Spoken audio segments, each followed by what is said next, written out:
The Crawling Chaos, Howard Phillips. Lovecraft. Of the pleasures and pains of opium much has been written. The ecstasies and horrors of De Quincey and the paradis artificiales of Baudelaire are preserved and interpreted with an art which makes them immortal, and the world knows well the beauty, the terror and the mystery of those obscure realms into which the inspired dreamer is transported.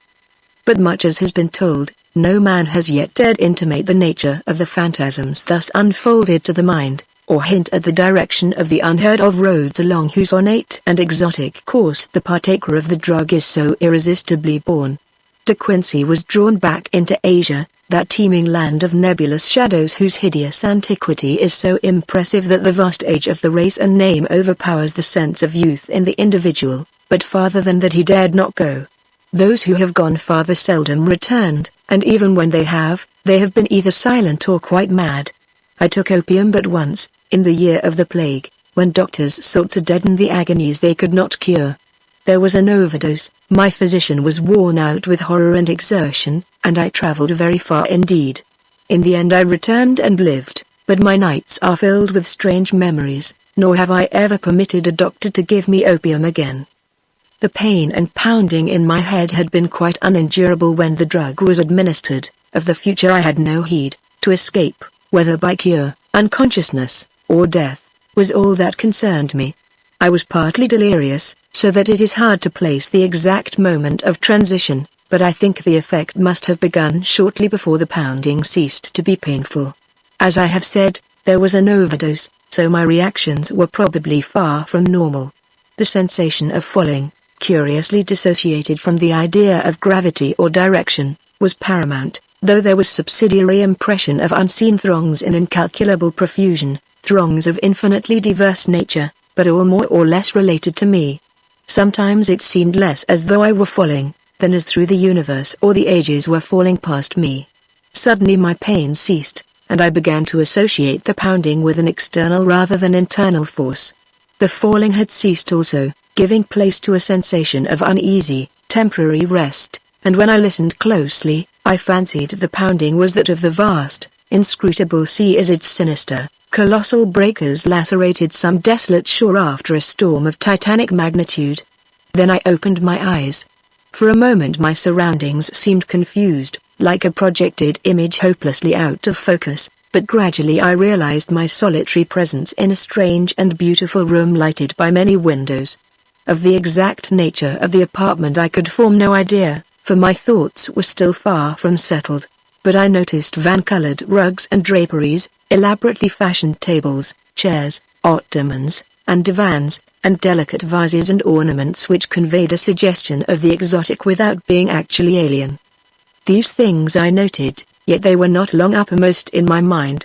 Slowly but inexorably crawling upon my consciousness and rising above every other impression, came a dizzying fear of the unknown, a fear all the greater because I could not analyze it, and seeming to concern a stealthily approaching menace, not death, but some nameless, unheard-of thing inexpressibly more ghastly and abhorrent.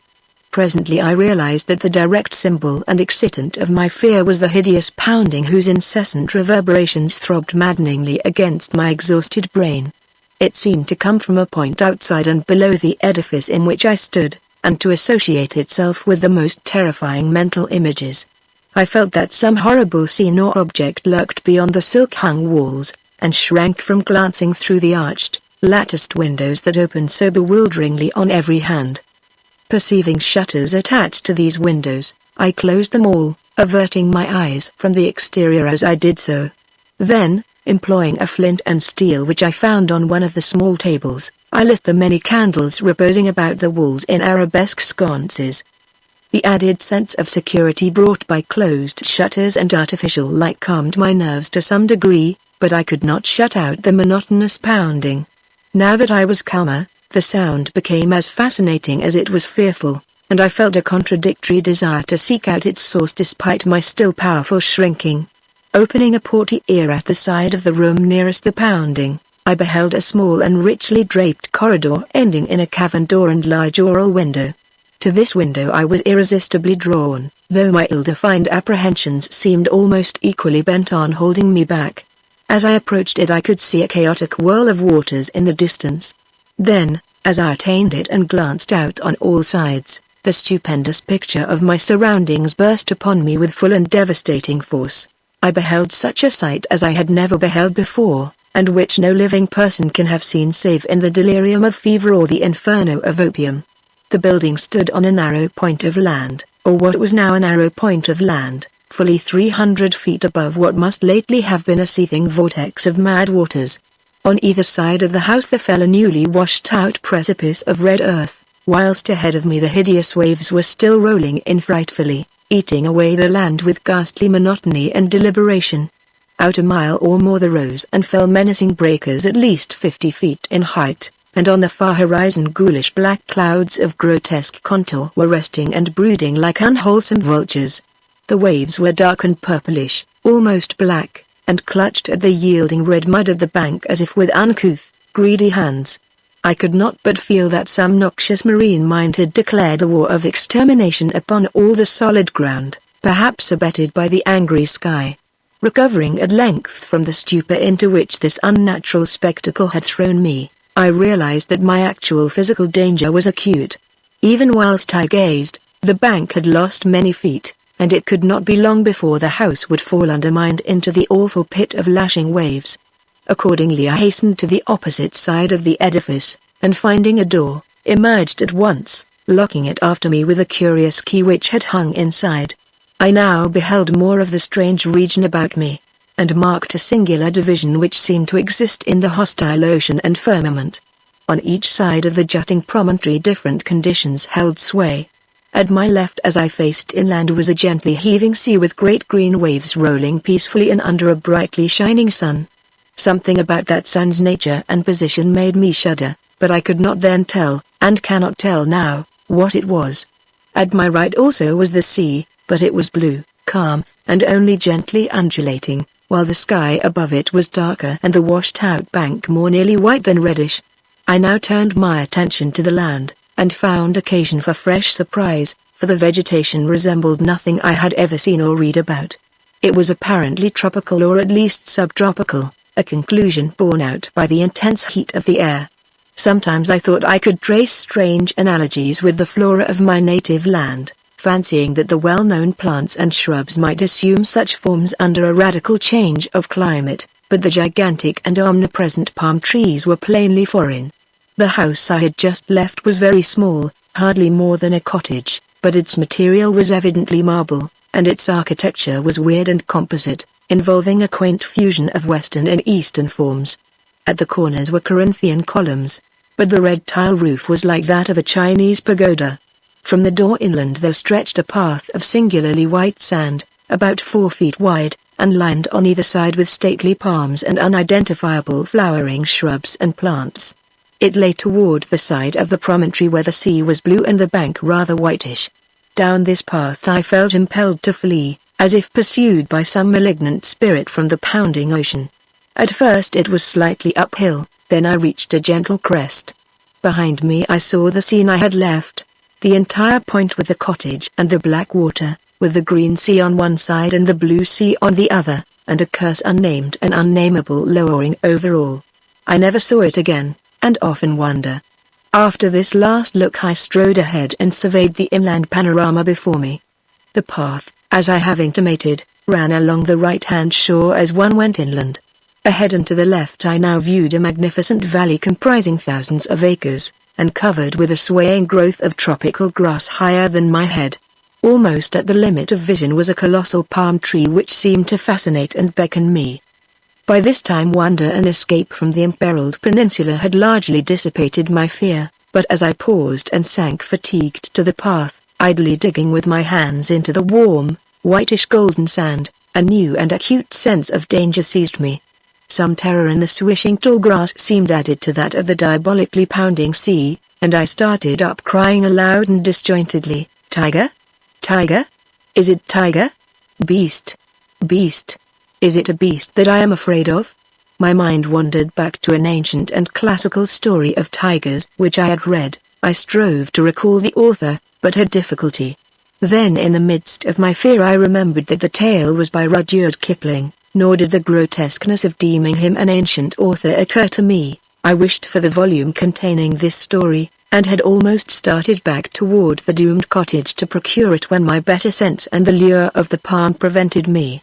Whether or not I could have resisted the backward beckoning without the counter-fascination of the vast palm tree, I do not know. This attraction was now dominant, and I left the path and crawled on hands and knees down the valley's slope despite my fear of the grass and of the serpents it might contain. I resolved to fight for life and reason as long as possible against all menaces of sea or land, though I sometimes feared defeat as the maddening swish of the uncanny grasses joined the still audible and irritating pounding of the distant breakers. I would frequently pause and put my hands to my ears for relief, but could never quite shut out the detestable sound. It was, as it seemed to me, only after ages that I finally dragged myself to the beckoning palm tree and lay quiet beneath its protecting shade. There now ensued a series of incidents which transported me to the opposite extremes of ecstasy and horror, incidents which I tremble to recall and dare not seek to interpret. No sooner had I crawled beneath the overhanging foliage of the palm, than there dropped from its branches a young child of such beauty as I never beheld before. Though ragged and dusty, this being bore the features of a faun or demigod, and seemed almost to diffuse a radiance in the dense shadow of the tree. It smiled and extended its hand, but before I could arise and speak I heard in the upper air the exquisite melody of singing, notes high and low blent with a sublime and ethereal harmoniousness. The sun had by this time sunk below the horizon, and in the twilight I saw an aureole of lambent light encircled the child's head. Then in a tone of silver it addressed me, "It is the end. They have come down through the gloaming from the stars. Now all is over, and beyond the Aranurian streams we shall dwell blissfully in Tilo."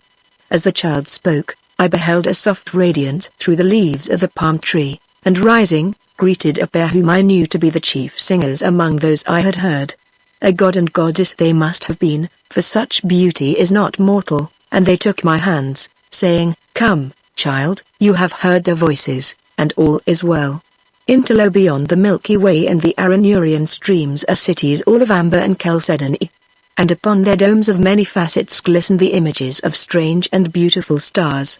Under the ivory bridges of Tilo flow rivers of liquid gold bearing pleasure barges bound for blossom Scytharian of the seven suns.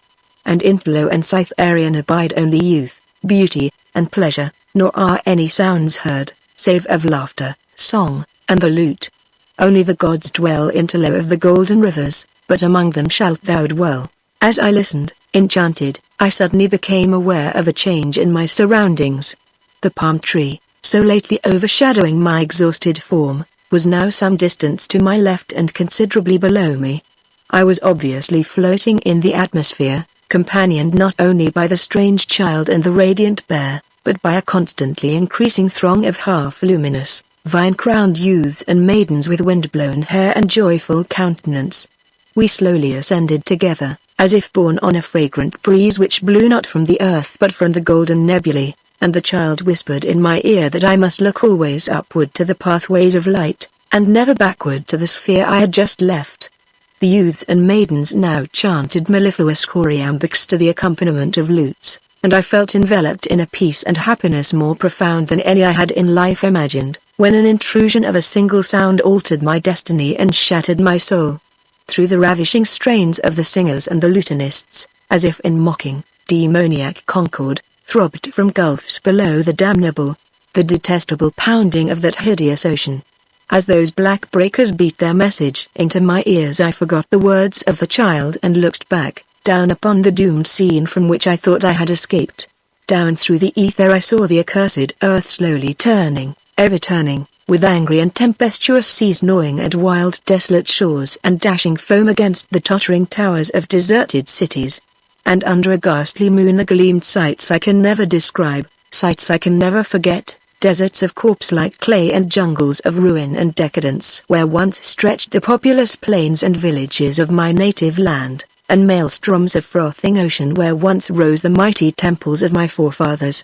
Mound the northern pole steamed a morass of noisome growths and miasmal vapors, hissing before the onslaught of the ever-mounting waves that curled and fretted from the shuddering deep. Then a rending report gave the night, and athwart the desert of deserts appeared a smoking rift. Still the black ocean foamed and gnawed, eating away the desert on either side as the rift in the center widened and widened. There was now no land left but the desert, and still the fuming ocean ate and ate. All at once I thought even the pounding sea seemed afraid of something, afraid of dark gods of the inner earth that are greater than the evil god of waters. But even if it was, it could not turn back, and the desert had suffered too much from those nightmare waves to help them now. So the ocean ate the last of the land and poured into the smoking gulf, thereby giving up all it had ever conquered. From the new flooded lands it flowed again, uncovering death and decay, and from its ancient and immemorial bed it trickled loathsomely, uncovering nighted secrets of the years when time was young and the gods unborn. Above the waves rose weedy remembered spires. The moon laid pale lilies of light on dead London, and Paris stood up from its damp grave to be sanctified with stardust. Then rose spires and the monoliths that were weedy but not remembered, terrible spires and the monoliths of lands that men never knew were lands. There was not any pounding now, but only the unearthly roaring and hissing of waters tumbling into the rift. The smoke of that rift had changed to steam, and almost hid the world as it grew denser and denser. It seared my face and hands, and when I looked to see how it affected my companions I found they had all disappeared. Then very suddenly it ended, and I knew no more till I awaked upon a bed of convalescence. As the cloud of steam from the Plutonic Gulf finally concealed the entire surface from my sight, all the firmament shrieked at a sudden agony of mad reverberations which shook the trembling ether.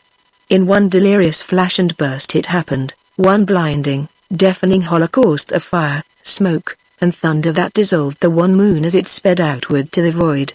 And when the smoke cleared away, and I sought to look upon the earth, I beheld against the background of cold, humorous stars only the dying sun and the pale mournful planets searching for their sister.